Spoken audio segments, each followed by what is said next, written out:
Hello, my name is Peter Rivera-Concannon, and welcome to my presentation on the Great French Wine Blight and its main cause of phylloxera.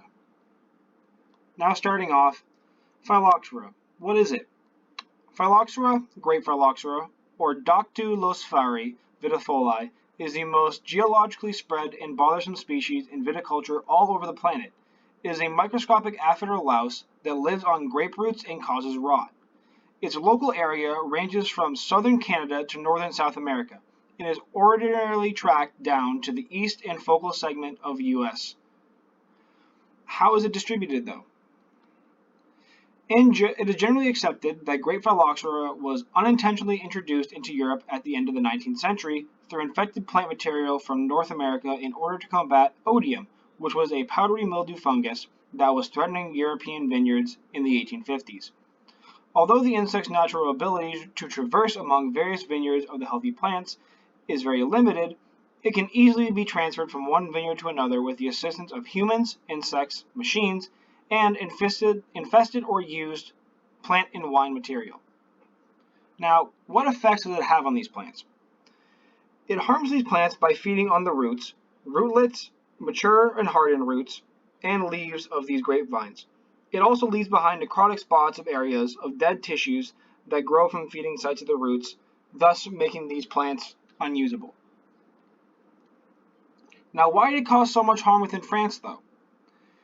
Now, within America, different grapevine species emerged as a result of the coevolution of the American grapevines and the grape phylloxera, with various defensive tactics to combat the disease. Prior to the 19th century, European grapes and vineyards did not have the time to develop these evolutionary resistance mechanisms because grape phylloxera did not exist in their centralized origin. Grape phylloxera first appeared in Europe at the beginning of the 1860s in the southern Rhone region of France, where vines began to wither and die for no known reason, and this caused significant damage according to historical records. However, the discovery of grape phylloxera in decaying grapevine and roots did not occur until 1868. But this soon-to-be time period was to be called the Great French Wine Blight. While France is thought to have been the most severely affected, vineyards in other European nations also suffered against this blight. The first known attack in France was in the former province of Languedoc in southern France. And just like the French colonists in America, they did not see these aphids, but they did see a mysterious blight that was hurting their vines. Although the blight quickly spread throughout France, the disease's root cause was not identified for several years. Now we have the damages of this blight. Between the late 1850s and the middle of the 1870s, over 40% of the French vineyards and vines were destroyed. The blight had also had devastating effect on the economy of France. Many businesses in the French viticulture scene had to cut wages drastically or shut down completely. Additionally, there is a discernible migration trend to Algiers and the United States of these French winemakers. And the domestic industry faced a number of issues as a result of cheap production of sugar wines and raisins that threatened to continue even after the blight had passed.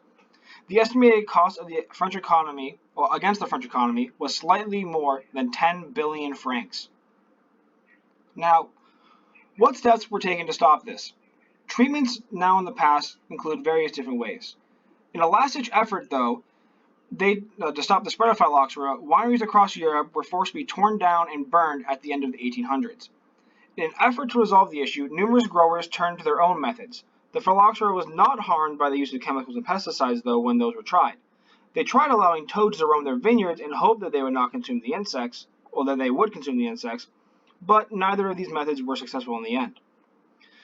But eventually, two French wine growers proposed that the possibility of grafting European vinifera grapevines with aphid-resistant American vines after numerous scientists' theories were confirmed that this blight was being caused by grape phylloxera.